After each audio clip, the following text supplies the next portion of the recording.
Donc pourquoi René a collectionné des milliers d'objets qui illustraient cette vie d'autrefois, cette vie unique. Les forgerons, les sabotiers, les perruquiers, il y avait tout ça à la Bourgonce autrefois. Oui, voilà. Des dizaines de clés anglaises qui ont servi. Ça, je pense que c'était le forgeron. Hein, ouais. Qu'est-ce que c'est ça? Un fer à souder. Il chauffait dans la braise et puis avec je pense le fil de plomb d'étain, ils écrasaient la soudure comme ça. C'était pour ferrer les chaux. Le forgeron, il forgeait aussi ses clous. Oui. Il y avait une forge au centre de la Bourgonce. Le mari de Jacqueline est venu comme forgeron.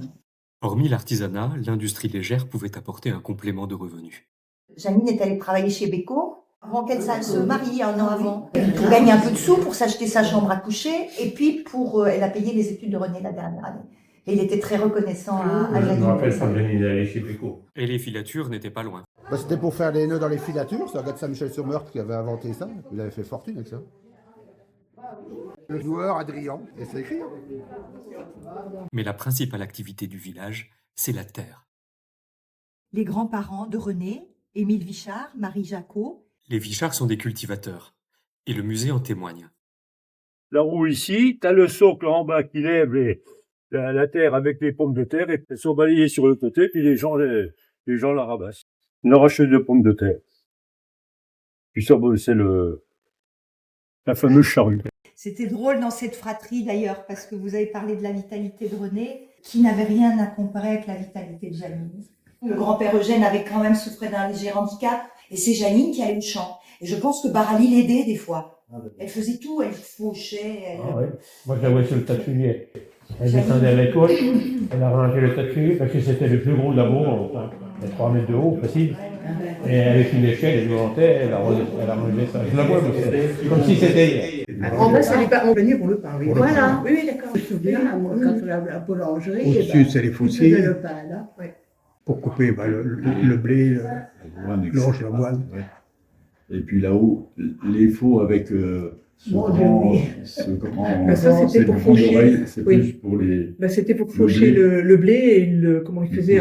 Voilà. En fait, il le couchait et il faisait les gerbes. Le grand râteau que tu vois là-haut, ça s'appelle le gardien Magalère. Oui, il avait tiré ça à 2 ou 3. Ah non, tout seul. Ah, tout seul, il Tout seul, démarrait. tout seul. Et souvent, c'était les femmes. Oui, ben oui, vous avez bien les enfants. Ou les enfants. Alors il y a un truc qui est joli comme tout, c'est le grand chapeau. On a l'impression que c'est un chapeau mexicain, mais en mémoire des vieilles photos, on voit des dames avec se cacher de la poussière et puis du soleil, sans doute. J'ai en pense que mémoire c'était ça. des charrettes à foin pleines de foin. Oui. Et dessus, il y avait 2 cendriers. Voilà, c'est ça. Parce que c'était ce qui était dans les coins. Tu vois, le cendrier, c'est un carré de toile de jute. Oui. On mettait le foin en tas et on prenait les 4 coins. Et on portait sur le dos. Voilà, Ah oui. et on partait avec le... Bah, il y avait différents modèles selon les animaux.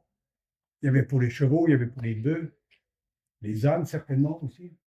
C'était pour les vaches, ils mettaient ça autour du cou des vaches. les entravait un petit peu avec ça. De la lin, je me rappelle, il attelait sa chair sur un chariot alsacien. Il allait chercher de l'herbe avec. Ouais. Hein, c'est vrai, c'est pas des conneries. Oui. Les veaux, les chèvres.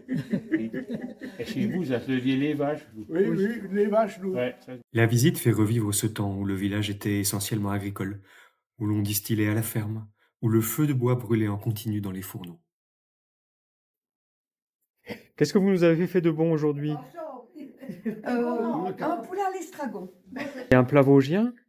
Non, pas spécialement, mais chez Vichard, le dimanche, c'était la tradition.